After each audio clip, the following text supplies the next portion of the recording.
ಎಲ್ಲರಿಗೂ ನಮಸ್ಕಾರ.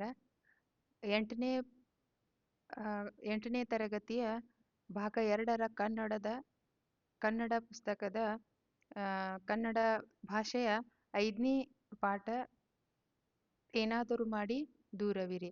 ಇವುಗಳ ಪ್ರಶ್ನೆ ಉತ್ತರಗಳನ್ನು ನಾವು ನೋಡೋಣ. ಮೊದಲನೇದಾಗಿ ಕೆಳಗಿನ ಪ್ರಶ್ನೆಗಳ ಅಥವಾ ಅಪೂರ್ಣ ಹೇಳಿಕೆಗಳಿಗೆ 4 ಆಯ್ಕೆಗಳನ್ನು ಕೊಟ್ಟಿದೆ. ಅದರಲ್ಲಿ ಸೂಕ್ತವಾದ ಆಯ್ಕೆಯನ್ನು ಆಯ್ಕೆ ಮಾಡಿ ಬರೆಯಿರಿ. ಈ ಕೆಳಗಿನ ಪದಗಳಲ್ಲಿ ಅನ್ಯ ದೇಶೀಯ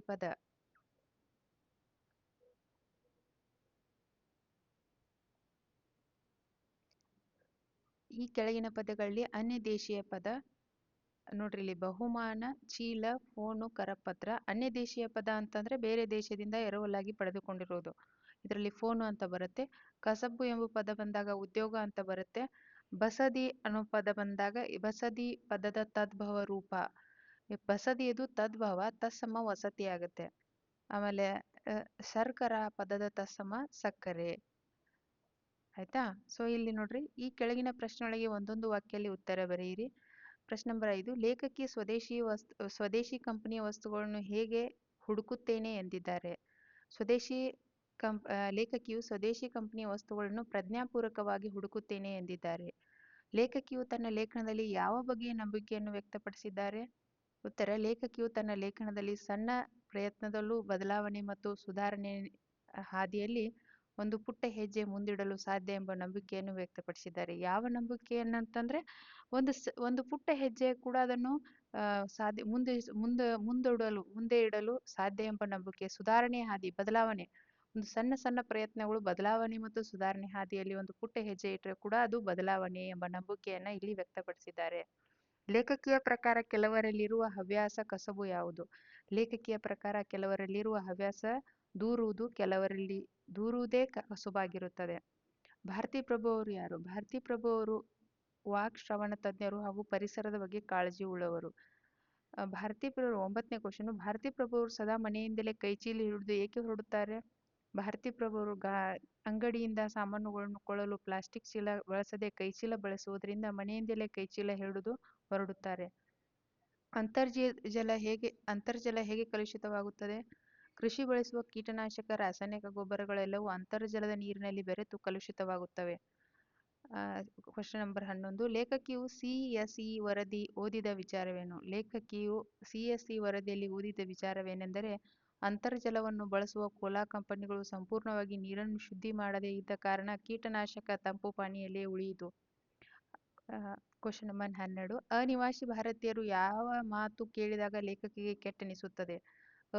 ಅನಿವಾಸಿ ಭಾರತೀಯರು ಭಾರತದಲ್ಲಿ ಸ್ವಚ್ಛತೆ ಇಲ್ಲ, ವ್ಯವಸ್ಥೆ ಇಲ್ಲ, ಅದಿಲ್ಲ, ಇದಿಲ್ಲ, ಇಲ್ಲಿ ನೋಡಿ ಎಷ್ಟು ಚೆನ್ನಾಗಿದೆ ಎಂಬ ಮಾತು ಕೇಳಿದಾಗ ಲೇಖಕಿಗೆ ಕೆಟ್ಟೆನಿಸುತ್ತದೆ. 3-4 ಪ್ರಶ್ನೆ ವಾಕ್ಯಗಳಲ್ಲಿ ಈ ಕೆಳಗಿನ ಪ್ರಶ್ನೆಗಳಿಗೆ 3-4 ವಾಕ್ಯಗಳಲ್ಲಿ ಉತ್ತರ ಬರೆಯಿರಿ. 13ನೇ ಪ್ರಶ್ನೆ, ವಿದೇಶಿ ಕಂಪನಿಯ ದಿನಬಳಕೆ ವಸ್ತುಗಳು ತಿಳಿಸಿ. ವಿದೇಶಿ ಕಂಪನಿಗಳಂತಂದ್ರೆ ನಮ್ಮ ದೇಶದಿಂದ ಮಾಡದೇ ಇರೋದು, ವಿದೇಶದಲ್ಲಿ ತಯಾರಾಗೋದು. ಟೂತ್ಪೇಸ್ಟು, ಸೋಪು, ಚಪ್ಪಲಿ, Cola, mobile, computer, fridge, car, scooter ಮುಂತಾದವು. 14ನೇ, ಲೇಖಕಿಯರ ಪ್ರಕಾರ ನಮ್ಮ ದೇಶ ಯಾವ ಯಾವ ಕಾರಣಕ್ಕಾಗಿ ಹಾಳಾಗಿ ಹೋಗುತ್ತಿದೆ. ಉತ್ತರ: ಸ್ವದೇಶಿ ಕಂಪನಿ ವಸ್ತುಗಳು ಬಳಸದೆ ಮಾರಾಟ ಮಾಡದೆ ವಿದೇಶಿ ಕಂಪನಿಗಳು ಕೊಟ್ಟ ಆಕರ್ಷಕ ಇನಾಮು, ಶೋಕೇಸು, ಫ್ರಿಜ್ಜುಗಳನ್ನು ಪಡೆದು ವಿದೇಶಿ ವಸ್ತುಗಳನ್ನು ಮಾರಾಟ ಮಾಡುತ್ತಿರುವುದರಿಂದ ಅದನ್ನು ಕೊಳ್ಳುವುದರಿಂದ ನಮ್ಮ ದೇಶ ಹಾಳಾಗಿ ಹೋಗುತ್ತಿದೆ ಎಂದು ಲೇಖಕಿಯರು ಹೇಳುತ್ತಿದ್ದಾರೆ. ಸ್ವದೇಶಿ ಕಂಪನಿ ವಸ್ತುಗಳನ್ನು ಬಳಸದೆ ಮಾರಾಟ ಮಾಡದೆ ವಿದೇಶಿ ವಸ್ತುಗಳಿಗೆ ಆಕರ್ಷಕರಾಗುವುದರಿಂದ ನಮ್ಮ ದೇಶ ಹಾಳಾಗ್ತಿದೆ ಅಂತ ಲೇಖಕಿಯರು ಹೇಳ್ತಾರೆ. ಭಾರತಿ ಪ್ರಭು ಅವರು ಪರಿಸರ ಕಾಳಜಿ ಬಗ್ಗೆ ತಿಳಿಸಿ.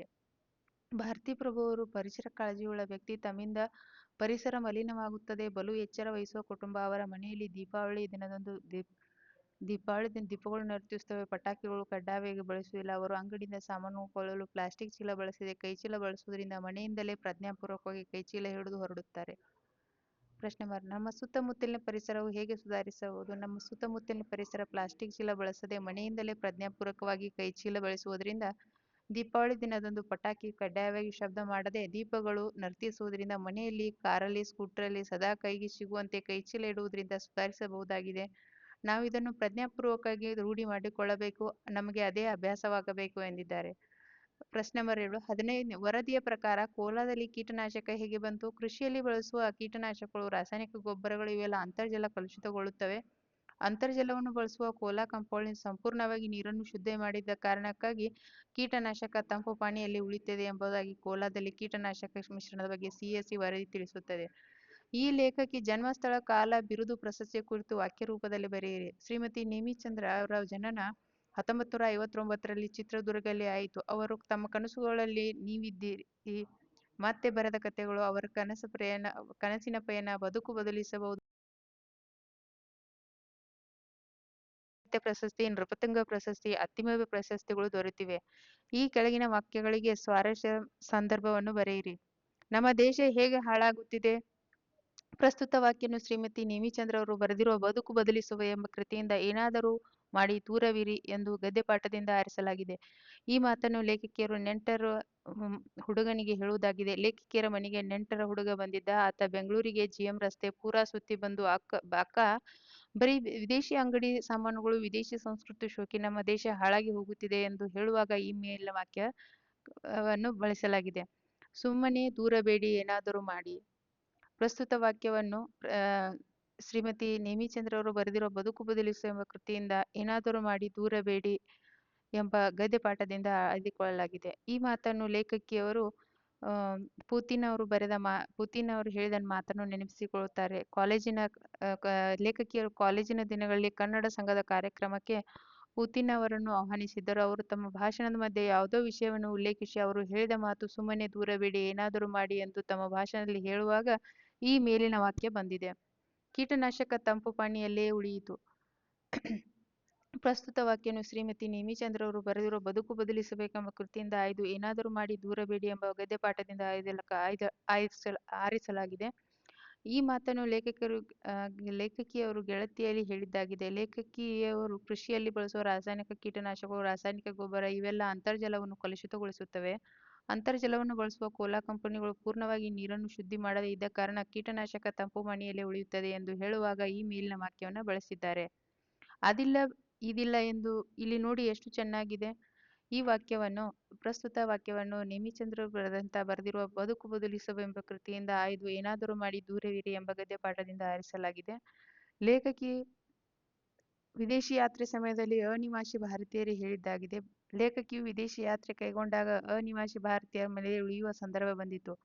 ಕೆಲವು ಅನಿವಾಸಿ ಭಾರತೀಯರು ಭಾರತದಲ್ಲಿ ಸ್ವಚ್ಛತೆ ಇಲ್ಲ, ವ್ಯವಸ್ಥೆ ಇಲ್ಲ, ಅದಿಲ್ಲ ಇದಿಲ್ಲ, ಇಲ್ಲಿ ನೋಡಿ ಎಷ್ಟು ಚೆನ್ನಾಗಿದೆ ಎಂದೆಲ್ಲ ಭಾರತವನ್ನು ದೂರುವಾಗ ಈ ಮೇಲಿನ ವಾಕ್ಯವನ್ನ ಬಳಸಿದ್ದಾರೆ. ಈ ಪ್ರಶ್ನೆಗಳಿಗೆ 8-10 ವಾಕ್ಯಗಳಲ್ಲಿ ಉತ್ತರ ಬರೆಯಿರಿ. ವಿದೇಶಿ ಸಾಮಾನು ಸಂಸ್ಕೃತಿ ಕುರಿತು ಲೇಖಕಿಯ ಅಭಿಪ್ರಾಯವನ್ನು ಸಂಗ್ರಹಿಸಿ. ಲೇಖಕಿಯ ಮನೆಗೆ ನೆಂಟರು ಹುಡುಗ ಬಂದಾಗ ಆತ ಬೆಂಗಳೂರಿಗೆ ಎಂಜಿ ರಸ್ತೆ ಪೂರಾ ಸುತ್ತಿ ಬಂದು ಅಕ್ಕ ಬರೀ ವಿದೇಶಿ ಅಂಗಡಿ ಸಾಮಾನುಗಳು, ವಿದೇಶಿ ಸಂಸ್ಕೃತಿ ಶೋಕಿ, ನಮ್ಮ ದೇಶ ಹಾಳಾಗಿ ಹೋಗುತ್ತಿದೆ ಎಂದನು. ಆಗ ಲೇಖಕಿಯರು ನೀನು ಬಳಸುವ ಸೊಪ್ಪು, ಟೂತ್ಪೇಸ್ಟ್, ಚಪ್ಪಲಿ, Cola, mobile, computer, fridge, car, scooter ಎಲ್ಲವೂ ವಿದೇಶಿ ಕಂಪನಿಗಳದೇ. ನೀನು ಕೇಳದೆ ವಿದೇಶಿ ಕಂಪನಿ ಎಲ್ಲಿ ನೀವು ಕೊಳ್ಳದೆ ವಿದೇಶಿ ಕಂಪನಿಗಳು ಇಲ್ಲಿ ಹೇಗೆ ತಳ ಊರಿವೆ ಎಂದು ಲೇಖಕಿ ಪ್ರಶ್ನಿಸುತ್ತಾಳೆ. ನೀವು ಪರಿಚಯ ಮಾಡ್ತಿದ್ರು ಕೂಡ ಅವ ಹೆಂಗೆ ಇಲ್ಲಿ ಬರ್ತಾವ? ನೀವು ಆ ಸಾಮಾನುಗಳನ್ನ ಪರಿಚಯ ಮಾಡ್ತೀರಾ, ಅದಕ್ಕೆ ಅಲ್ಲಿ ಬರ್ತಾವ ಅಂದಂಗೆ ಪ್ರಶ್ನೆ ಹೇಳ್ತಾರೆ ಅವರು. ಎಂಜಿ ರಸ್ತೆ ಬದಲಾಯಿಸುವ ಮೊದಲು ನಾವು ನಮ್ಮ ಮನೆಯಲ್ಲಿ ಒಂದಿಷ್ಟು ಸುಧಾರಣೆ ತರಬೇಕು ಎನ್ನುತ್ತಾರೆ. ಅಂಗಡಿಗೆ ಹೋದಾಗೆಲ್ಲ ಸ್ವದೇಶಿ ಕಂಪನಿಯ ವಸ್ತುಗಳನ್ನು ಕೊಳ್ಳುತ್ತಾರೆ. ಸ್ವದೇಶಿ ವಸ್ತುಗಳನ್ನು ಮಾರದೇ ಇರುವ ಅಂಗಡಿಯವರನ್ನು ತರಾಟೆಗೆ ತೆಗೆದುಕೊಳ್ಳುತ್ತಾರೆ. ಇದರಿಂದ ಬದಲಾವಣೆ ಕ್ರಾಂತಿ ಆಗಬಹುದು, ಇಲ್ಲವೇ ಇರಬಹುದು.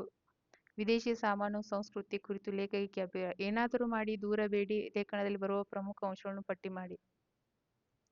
ಏನಾದರೂ ಮಾಡಿ ದೂರಬೇಡಿ ಲೇಖನದಲ್ಲಿ ಬರುವ ಪ್ರಮುಖ ಅಂಶಗಳೆಂದರೆ ವಿದೇಶಿ ಅಂಗಡಿ. ಏನಾದರೂ ಮಾಡಿ ದೂರಬೇಡಿ ಲೇಖನದಲ್ಲಿ ಬರುವ ಪ್ರಮುಖ ಅಂಶಗಳು ವಿದೇಶಿ ಅಂಗಡಿಗಳು, ವಿದೇಶಿ ಸಂಸ್ಕೃತಿ ಶೋಕಿ. ಬೆಂಗಳೂರಿನ ಪ್ರತಿ ಅಂಗಡಿಯಲ್ಲೂ ವಿದೇಶಿ ವಸ್ತುಗಳು ಜಾಸ್ತಿ ಇರುತ್ತವೆ. ಸ್ವದೇಶಿ ವಸ್ತುಗಳು ಇದ್ದರೂ ಬಹಳ ಕಡಿಮೆ. ಜನರು ವಿದೇಶಿ ವಸ್ತುಗಳಿಗೆ ಮನಸೋಲುವುದು ಹೆಚ್ಚು. ಸ್ವದೇಶಿ ವಸ್ತುಗಳ ಬಳಕೆ ಹೆಚ್ಚು ಮಾಡಬೇಕೆಂಬ ಅಂಶವನ್ನು ಒತ್ತಿ ಹೇಳಿದ್ದಾರೆ. ಪರಿಸರ ಕಾಳಜಿ ಬಗ್ಗೆ ತಿಳಿಸುತ್ತಾ ನಮ್ಮ ಸುತ್ತಮುತ್ತಲಿನ ಪರಿಸರ ಪ್ಲಾಸ್ಟಿಕ್ ಚೀಲ ಬಳಸದೆ ಮನೆಯಿಂದಲೇ ಆಜ್ಞಾಪೂರ್ವಕವಾಗಿ ಕೈಚೀಲ ಬಳಸುವುದರಿಂದ, ದೀಪಾವಳಿ ದಿನದಂದು ಪಟಾಕಿ ಕಡ್ಡಾಯವಾಗಿ ಶಬ್ದ ಮಾಡದೆ ದೀಪ ನರ್ತಿಸುವುದರಿಂದ, ಮನೆಯಲ್ಲಿ, ಕಾರಿನಲ್ಲಿ, ಸ್ಕೂಟರ್ನಲ್ಲಿ ಸದಾ ಕೈಗೆ ಸಿಗುವಂತೆ ಕೈಚೀಲ ಇಡುವುದರಿಂದ ಸುಧಾರಿಸಬಹುದಾಗಿದೆ. ನಾವು ಇದನ್ನು ಪ್ರಜ್ಞಾಪೂರ್ವಕವಾಗಿ ರೂಢಿಸಿ ಮಾಡಿಕೊಳ್ಳಬೇಕು. ನಮಗೆ ಅದೇ ಅಭ್ಯಾಸವಾಗಬೇಕು. ಹಾಗೆ ವಿದೇಶಿ ಕಂಪನಿಗಳು ಮಾಡಿಕೊಳ್ಳಬೇಕು. ನಮಗೆ ಅದೇ ಅಭ್ಯಾಸ ಬೇಕು. ಹೀಗೆ ವಿದೇಶಿ ಕಂಪನಿಗಳು ತಯಾರಿಸಿದ ಕೋಲಾ ಮತ್ತು ಇತರ ಪಾನೀಯಗಳು ಕೀಟನಾಶಕ ಬಗ್ಗೆ ತಿಳಿಸಲಾಗಿದೆ. ಮನೆಯಲ್ಲಿನ ಕಸವೆಲ್ಲ ಒಂದು ಗುಂಡಿಗೆ ಹಾಕಿ ಕೊಳೆತ ಮೇಲೆ ಅದ ಸಾವಯವ ಗೊಬ್ಬರವಾಗಿ ಬಳಸುವು ಎಂಬುದನ್ನು ತಿಳಿಸಲಾಗಿದೆ. ಭಾರತದ ಬಗ್ಗೆ ಅನಿವಾಸಿ ಭಾರಿ ಅಭಿಪ್ರಾಯವನ್ನು ತಿಳಿಸಲಾಗಿದೆ. ಕೆಳಗಿನ ಮಾಹಿತಿಯನ್ನು ಆಧರಿಸಿ ಒಂದು ಪತ್ರ ಬರೆಯಿರಿ. ನಿಮ್ಮನ್ನು ಪ್ರೀತಿ ಎಂದು 8ನೇ ತರಗತಿ ಸರ್ಕಾರಿ ಪ್ರೌಢಶಾಲೆ ಶಿವನಹಳ್ಳಿ ಬೆಂಗಳೂರು ಎಂದು ಭಾವಿಸಿ ಪರಿಸರದ ಬಗ್ಗೆ ಕಾಳಜಿ ಬರೆದು ತಮ್ಮ ಅಣ್ಣನಿಗೆ ಪತ್ರ ಬರೆಯಿರಿ. ಪೃಥ್ವಿ 8ನೇ ತರಗತಿ ಸರ್ಕಾರಿ ಪ್ರೌಢಶಾಲೆ ಶಿವನಹಳ್ಳಿ ಬೆಂಗಳೂರು. ಇಲ್ಲಿ ದಿನಾಂಕ ಬರೀಬೇಕು. ಪ್ರಿಯ ಅಣ್ಣನಿಗೆ ನಮಸ್ಕಾರಗಳು. ನೀನು ಸುಖವಾಗಿರುವೆನೆಂದು ಭಾವಿಸುತ್ತೇನೆ. ನಾನು ಇಲ್ಲಿ ನನ್ನ ವಿದ್ಯಾಭ್ಯಾಸ ಚುರುಕಾಗಿ ಮುಂದುವರಿಸಿದ್ದೇನೆ. ಈ ಪತ್ರವನ್ನು ಬರೆಯಲು ಕಾರಣ ಪರಿಸರದ ಮೇಲಿನ ನನ್ನ ಜವಾಬ್ದಾರಿ ನಿನಗೆ ತಿಳಿಸುವುದೇ ಆಗಿದೆ. ಇತ್ತೀಚಿನ ದಿನಗಳಲ್ಲಿ ಪರಿಸರ ಮಾಲಿನ್ಯ ಹೆಚ್ಚುತ್ತಿರುವುದರಿಂದ ನಾವು ಪರಿಸರದ ಮಾಲಿನ್ಯ ಗಂಭೀರ ಪರಿಣಾಮಗಳು ಉಂಟಾಗುತ್ತಿವೆ. ಅರಣ್ಯನಾಶ, ನೀರಿನ ಕೊರತೆ, ವಾಯು ಮಾಲಿನ್ಯ, ತಾಪಮಾನಿಕೆ ಎಲ್ಲವೂ ಮಾನವ ಅಜಾಗರೂಕತೆ ಫಲವೇ ಆಗಿವೆ. ಪ್ರಕೃತಿ ಸಂಪತ್ತನ್ನು ದುರ್ಬಳಕೆ ಮಾಡುತ್ತಿದ್ದೇವೆ, ಆದರೆ ಅದನ್ನು ಸಂರಕ್ಷಿಸುವ ಬಗ್ಗೆ ನಿರ್ಲಕ್ಷ್ಯ ತೋರುತ್ತಿದ್ದೇವೆ. ಪರಿಸರ ಕಾಪಾಡುವುದು ಕೇವಲ ಸರ್ಕಾರದ ಹೊಣೆಯಲ್ಲ, ಪ್ರತಿಯೊಬ್ಬ ನಾಗರಿಕನ ಕರ್ತವ್ಯವೂ ಹೌದು. ಪ್ಲಾಸ್ಟಿಕ್ ಬಳಕೆ ಕಡಿಮೆ ಮಾಡಬೇಕು, ಮರಗಳನ್ನು ನೆಟ್ಟು ಬೆಳೆಸಬೇಕು, ನೀರು ವಿದ್ಯುತ್ತನ್ನು ಮಿತವಾಗಿ ಉಪಯೋಗಿಸಬೇಕು, ಸ್ವಚ್ಛತೆಯನ್ನು ಕಾಪಾಡಬೇಕು. ಇತರರಿಗೂ ಪರಿಸರ ಜಾಗೃತಿ ಮೂಡಿಸುವುದು ಅತ್ಯಂತ ಅಗತ್ಯವಾಗಿದೆ. ನೀನು ನಿನ್ನ ಕೆಲಸ ಸ್ಥಳದಲ್ಲಿಯೂ ಪರಿಸರ ಸ್ನೇಹಿ ಕ್ರಮಗಳನ್ನು ಅನುಸರಿಸಿ ಇತರರಿಗೂ ಅದರ ಮಹತ್ವವನ್ನು ತಿಳಿಸುವಂತೆ ನನ್ನ ವಿನಂತಿ. ಸಣ್ಣ ಪ್ರಯತ್ನಗಳು ಒಟ್ಟಾಗಿ ದೊಡ್ಡ ಬದಲಾವಣೆಗೆ ಕಾರಣವಾಗುತ್ತವೆ. ಉಳಿದ ವಿಷಯವನ್ನು ಮುಂದಿನ ಪತ್ರದಲ್ಲಿ ತಿಳಿಸುತ್ತೇನೆ. ಮನೆಯವರಿಗೆ ನನ್ನ ವಂದನೆಗಳನ್ನು ತಿಳಿಸು. ಇಂತಿ ನಿಮ್ಮ ಪ್ರೀತಿಯ ಪೃಥ್ವಿ. ಸೊ ಇದನ್ನ ಓದ್ತಾ ನಿಮ್ಮ ವರ್ಕ್ ಬುಕ್ದಲ್ಲಿ ಬರೆದು ಓದಿ ಪ್ರಾಕ್ಟೀಸ್ ಮಾಡಿ. Thank you. ಧನ್ಯವಾದಗಳು.